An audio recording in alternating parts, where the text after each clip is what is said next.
வணக்கம். பட்டு from free ஃபின்கேல். ஆம், ஈக்விட்டி மார்க்கெட்ஸ் வந்து 2025ல பெரிய ரிட்டர்ன்ஸ் தரல. அதுக்குள்ளேயே மக்கள் வந்து இம்பேஷன்ட் ஆக ஆரம்பிச்சுட்டாங்க. நெறைய பேர் என்கிட்ட வந்து கடந்த 10 நாளா வந்து இமெயில் பண்றாங்க. கமெண்ட்ஸ் சில பேர் YouTubeல கூட கமெண்ட் அடிச்சிருக்காங்க. இந்த மாரி நான் புதுசா இன்வெஸ்ட் பண்ண போறேன். இதுதான் கரெக்ட் டைமா இன்வெஸ்ட் பண்ணறதுக்கு. இல்ல நான் ஏற்கனவே இன்வெஸ்ட் பண்ண பணத்த நான் என்ன பண்ணணும்? என்னோட எஸ்ஐபிய பாஸ் பண்ணலாமா? இல்ல பணத்த புல் பண்ணலாமா மார்க்கெட்லேருந்து? அப்படின்லாம் கேட்க ஆரம்பிச்சுட்டாங்க. ஆ இந்த வீடியோ அவங்களுக்கும். பிளஸ் வந்து நான் வந்து ஏதோ ஒரு சேனல்ல இன்டர்வியூ குடுத்த சேனல்ல ஒரு கமெண்ட் ஒண்ணு படிச்சேன். இவரு மியூச்சுவல் ஃபண்ட் புரோக்கர்ங்க. எப்ப பாரு இதான் மியூச்சுவல் ஃபண்ட்ன்னு சொல்லுவாரு. ஆனா அவருடைய மியூச்சுவல் ஃபண்ட்ல எவ்வளோ கெயின் ஆர் லாஸ் அப்படிங்கிறத இதுவரைக்கும் அவரு சொன்னதே இல்ல. அப்படின்லாம் பார்த்தேன். ஆ அவங்களுக்கும் அந்த மாதிரி யோசிக்கிறவங்களுக்கும் இந்த வீடியோ. ஸோ இந்த கிராஃப்ல நீங்க பார்க்கிறது என்னுடைய மியூச்சுவல் ஃபண்ட் போர்ட்ஃபோலியோல, ஈக்விட்டி மியூச்சுவல் ஃபண்ட் போர்ட்ஃபோலியோல மட்டும், அதுவும் ரிட்டயர்மென்ட்டுக்காக பண்ண இன்வெஸ்ட் பண்ண போர்ட்ஃபோலியோல மட்டும் இருக்கிற uh gain or loss. So இதில பார்க்கிறது வந்து இந்த பெர்சன்டேஜ் நீங்க அந்த அ ஒய் ஆக்சிஸ் அதாவது லெஃப்ட் ஹேண்ட் சைட் ஸ்கேல்ல பார்க்கிறது வந்து அது 450%, 950% அதாவது அப்சல்யூட் கெயின் ஆர் லாஸ். நான் எக்ஸ்ஐஆர்ஆர் ஆனுவலைஸ்ட் ரிட்டர்ன்லாம் நீங்க ஆடிட்ல பார்க்கலாம். ஃப்ரீ ஃபின்கேல் ஆடிட்ல பார்க்கலாம். தற்போதைய என்னுடைய எக்ஸ்ஐஆர்ஆர் வந்து ஆனுவலைஸ்ட் ரிட்டர்ன் வந்து சின்ஸ் இன்செப்ஷன் அதான் நான் ஜூன் 2008ல இருந்து இன்வெஸ்ட் பண்ண ஆரம்பிச்சேன். அப்போலிருந்து ஒரு 16 1/2% 16 இல்ல 16 16லேருந்து 16 1/2க்குள்ள இருக்கும்னு நெனைக்கிறேன். அப்ராக்ஸிமேட்டா. எக்ஸாக்ட் நம்பர்ஸ் எனக்கு தெரியல. ஏன்னா அது மாறிட்டே இருக்கும். அது முக்கியம் இல்ல. அத ட்ராக் பண்ணறது. ஸோ, ஆம் இதுதான்ப்பா என்னுடைய கெயின் ஆர் லாஸ்.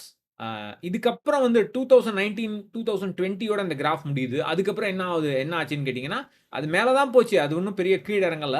பட் அதுக்கப்புறம் என்ன ஆச்சுன்னா, நான் வந்து ரீபேலன்ஸ் பண்ண ஆரம்பிச்சுட்டேன். என் போர்ட்ஃபோலியோ நான் அ ஈக்விட்டிலேருந்து கொஞ்சம் பணத்த எடுத்து பிபிஎஃப்லயோ, இல்ல டெட் ஃபண்ட்லயோ போட ஆரம்பிச்சுட்டேன். அப்போ வந்து கெயின் ஆர் லாஸ் வந்து அடிபடும். ஏன்னா, நீங்க மியூச்சுவல் ஃபண்ட்லேருந்து நீங்க ரெடீம் பண்ணும்போது ப்ராஃபிட்ட மட்டும் ரெடீம் பண்ண முடியாது. நெறைய பேர் ப்ராஃபிட் புக்கிங்லாம் சொல்லுவாங்க. ஷேர்ஸ்லயும் சரி, மியூச்சுவல் ஃபண்ட்லயும் சரி, நீங்க ப்ராஃபிட்ட மட்டும் புக் பண்ண முடியாது. நீங்க அதாவது அந்த அ அ அந்த கெயின மட்டும் நீங்க எடுக்க முடியாது. நீங்க பணத்த எடுத்தீங்கன்னா, அந்த கெயினும் இருக்கும். கொஞ்சம் பிரின்சிபல் அமௌண்ட்டும் இருக்கும். ஸோ, அதனால இந்த கெயின் ஆர் லாஸ் வந்து அப்புறம் அது சரியா வராது. நீங்க ரெடீம் பண்ண ஆரம்பிச்சுட்டீங்கன்னா, அது சரியா வராது. ஸோ, அதுக்கப்புறம் நான் ரீபேலன்ஸ் பண்ணிட்டேன். பட் அது அது மேல் நோக்கி தான் இதுவரைக்கும் போயிட்டு இருக்கு. அஃப்கோர்ஸ் கீழ ஃப்ளக்சுவேட் ஆகும். பட் அப் அ ரொம்ப கீழலாம் போல இதுவரைக்கும். ஸோ, அ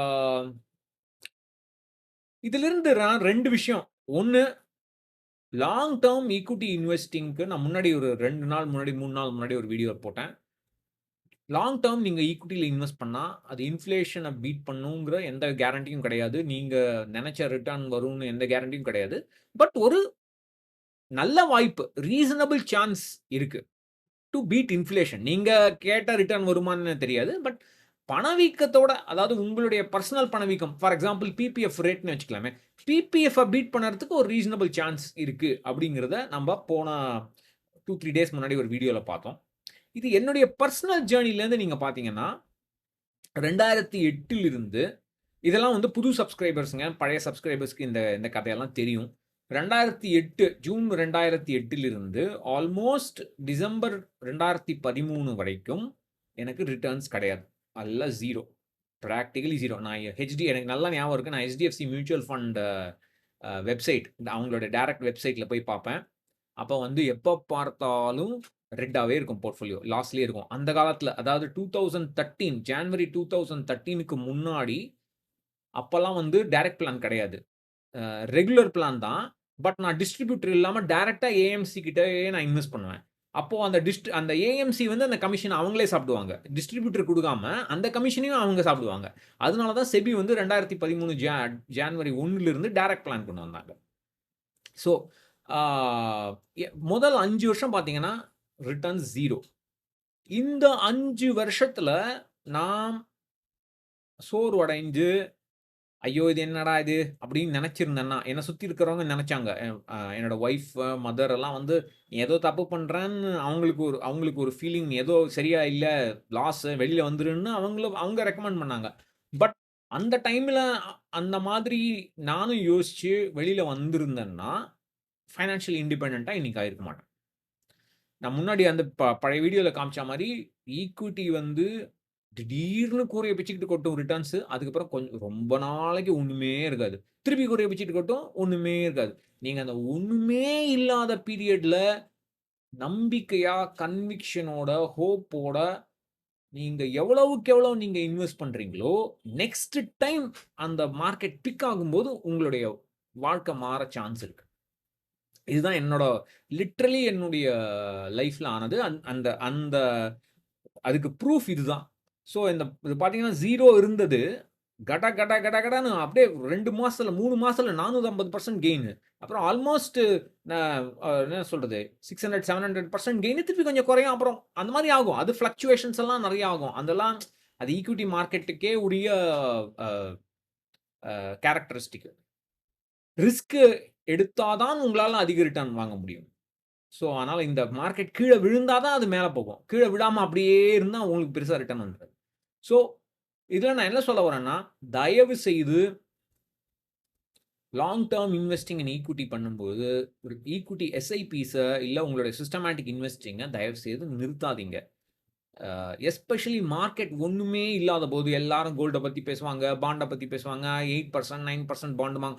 அந்த டைம்ல தான் நீங்க ஈக்விட்டில இன்வெஸ்ட் பண்ணணும். எல்லாரும் ஈக்விட்டி பத்தி பேசும்போது நீங்க இன்வெஸ்ட் பண்ணீங்கன்னா, அதுக்கு அதே கோல்டு கத தான். கோல்டு எல்லாரும் கடகடன்னு ஏறும். அப்புறம் நெக்ஸ்ட் இயர் எவ்வளவு அதே ரிட்டர்ன் வருமான்னா யாராலயும் சொல்ல முடியாது. அதே பிரச்சனை தான் ஈக்விட்டிலயும் வரும். பட் என்னதான் இருந்தாலும் மேல போனாலும் சரி, கீழ போனாலும் சரி, நீங்க கன்விக்ஷனா இன்வெஸ்ட் பண்ணணும். ஆ அப்பதான் உங்களால வாழ்க்கைய மாத்திக்க முடியும். இந்த 5 இயர் பீரியட்ல நான் எப்படி என்னால இன்வெஸ்ட் பண்ண முடிஞ்சதுன்னு கேட்டீங்கன்னா, நான் வந்து ரொம்ப எமோஷனல் ஆயிட்டேன். என்னுடைய ஃபைனான்ஷியல் இண்டிபெண்டன்ஸ், என்னுடைய ரிட்டயர்மென்ட் ரொம்ப முக்கியம். அ எல்லாரும் வந்து சொல்லுவாங்க இல்லையா? நான் தனியா வீடு வாங்கணும். அதுதான் என்னுடைய கனவு. நான் அத பத்தி நான் ரொம்ப எமோஷனலா இருக்கேன். இல்ல வீட்டு கடன் வீட்டு கடன் ஆரம்பிச்ச உடனே ஐயோ! இவ்ளோ இன்ட்ரெஸ்ட்டா? நான் வந்து உடனே கடன அடைக்கணும். ஐ அம் வெரி எமோஷனல் அப்டின்லாம் சொல்லுவாங்கல்ல. அதே எமோஷன தயவு செய்து ரிட்டயர்மென்ட் பக்கமும் கொஞ்சம் திருப்புங்கங்கிறத மட்டும் தான் ஆ நான் சொல்லிக்க விரும்புறேன். அதுதான் ரொம்ப முக்கியம். அந்த எமோஷனல் கனெக்ட் இருக்கணும். எனக்கு அந்த எமோஷனல் கனெக்ட் இருந்ததுனால தான், என்னால என்னுடைய போர்ட்ஃபோலியோ 0 ரிட்டர்ன்ஸ் குடுத்தபோது கூட என்னால அந்த கன்டினியூஸா இன்வெஸ்ட் பண்ண முடிஞ்சது. அஃப்கோர்ஸ் நான் அந்த காலத்தில பெருசா இன்வெஸ்ட் பண்ணல. ஏன்னா ஜூன் 2008ல என்னோட எஸ்ஐபியோட வேல்யூவே ரூ. 1500 தான். ரூ. 1500 தான் ஃபர்ஸ்ட் அமவுண்ட் நான் இன்வெஸ்ட் பண்ண அமவுண்ட். ஆ அஃப்கோர்ஸ் கொஞ்சம் கொஞ்சமா அது இன்கிரீஸ் ஆச்சு. அந்த 5 இயர்ஸ்ல I was able to increase. But maximum amount அப்ப இன்வெஸ்ட் பண்ணல. பட் பெரிய அ அந்த டைம்ல அந்த கெயின் வந்து அந்த கெயின பார்க்கறதுக்கு நான் ஆச்சரியப்பட்டேன். இவ்வளவு கெயினா? இவ்வளவு அ திடீர்னு இவ்வளவு பல லட்சங்கள் உங்க அக்கவுண்ட்ல வருமா? அப்படிங்கிறது ஃபர்ஸ்ட் டைம் நான் கண்கூட பார்த்தேன். நான் நம்பவே இல்ல. என்னுடைய போர்ட்ஃபோலியோ யாரோ தப்பு பண்ணிட்டாங்க. என் வேற யாரோட போர்ட்ஃபோலியோ எனக்கு மேப் பண்ணிட்டாங்கங்கிற நெனைக்கிற அளவுக்கு அந்த ஒரு கேம் சேஞ்சிங் மொமெண்ட்டா இருந்தது. இந்த மூமெண்ட் உங்க லைஃப்ல வரணும்னா, நீங்க கன்டினியூஸா ஈக்விட்டி மார்க்கெட்ல இன்வெஸ்ட் பண்ணால் தான் வரும். எப்ப ஏறும்? அதாவது இந்த டயலாக் மாரி தான். எப்ப வருவேன் அதெல்லாம் தெரியாது. எப்பயாவது ஒரு தடவ ஏறும். பட் அந்த ஏறுற டைம்ல நீங்க இன்வெஸ்ட் பண்ணா உங்களுக்கு சரியா கெயின்ஸ் வராது. நீங்க ஏறுறதுக்கு முன்னாடி யாருமே அத பத்தி பேசாத போது, "ஐயா ஈக்விட்டிலாம் வேஸ்ட்ப்பா" அப்படின்னு பேசுற டைம்ல நீங்க இன்வெஸ்ட் பண்ணீங்கன்னா தான், அடுத்த அ புல் ரன்ல உங்களுடைய லைஃப் சேஞ்ச் ஆகுறதுக்கு ஆன வாய்ப்பு. ஸோ தயவு செய்து அ ரெகுலரா இன்வெஸ்ட் பண்ணுங்க. ஆ நம்பிக்கையோட இன்வெஸ்ட் பண்ணுங்க. அஃப்கோர்ஸ் நான் சொல்றது நம்பிக்கைன்னா, நான் என்ன சொல்றேன்னா, நீங்க எல்லா பிரிகாஷனும் எடுத்துக்கணும். என்ன பிரிகாஷன் எடுத்துக்கணும்னா, முதல்ல பணவீக்கம் கரெக்ட்டா எஸ்டிமேட் பண்ணணும். அப்புறம் உங்களுடைய ரிட்டர்ன் எதிர்பார்ப்பு கம்மியா இருக்கணும். ரொம்ப ஈக்விட்டில போடக்கூடாது. 50% 60% போட்டா போதும். மீதி பிக்ஸ்ட் இன்கம்ல இருந்தா போதும். ஓகே, உங்களுக்கு கோல்டு வேணும்னா ஒரு 10% 20% சேர்த்துங்க. ஏதோ மல்டி அசெட் ஃபண்ட் மூலமா சேர்த்துங்க. அவ்வளோதானே தவிர, அவ்வளோதான் நீங்க பண்ற பேசிக் அ அ பாதுகாப்பு வேல. உங்க போர்ட்ஃபோலியோவ டைவர்சிஃபை பண்றீங்க, ரிஸ்க்க குறைக்கிறீங்க. அதற்கப்புறமும் நீங்க அ அதுக்கப்புறம் நீங்க நம்பிக்கையா இன்வெஸ்ட் பண்ணணும். இல்லன்னா உங்களுக்கு கஷ்டம். பணம் பார்க்கறது கஷ்டம். செல்வம் வளர்றது கஷ்டம். ஸோ தயவு செய்து பேசிக் ஃபைனான்ஷியல் பிளானிங் பண்ணிட்டு பண்ணுங்க. நெறைய பேர் வந்து ரொம்ப ரேண்டமா கேள்வி கேட்கறாங்க. YouTubeல எனக்கு ரொம்ப கஷ்டமா இருக்கு. இப்படிலாம் அ தமிழ்நாட்ல இப்படி இருக்காங்களே! பர்ட்டிகுலர்லி தமிழ் வீடியோஸ பார்த்து நான் சொல்றேன். கமெண்ட்ஸ்லாம் பார்த்தீங்கன்னா, "ஐ வாண்ட் டூ இன்வெஸ்ட். எனக்கு எதுவும் தெரியாது. I want to start." Sir தயவுசெய்து கொஞ்சம் ரிசர்ச் பண்ணுங்க. யூடியூபர்ஸ்லாம் தயவுசெய்து கேள்வி இந்த மாரிலாம் கமெண்ட்ஸ் கேட்காதீங்க. அ அவங்களால உங்களுக்கு யூஸே இல்ல. இப்போ இன்டர்நெட் இருக்கு, ஏஐ இருக்கு. எவ்வளவோ நல்ல புக் படிங்க. யூடியூப்ல ஏஐல யூடியூப விட ஏஐல கேளுங்க. எந்த புக் வந்து உங்களுக்கு நல்ல பிகினர்ஸ்க்கு என்ன புக்? நீங்க புக்க கேட்டா கூட போதும். தமிழ் தமிழ் டிரான்ஸ்லேஷன்ஸ் இருக்கு.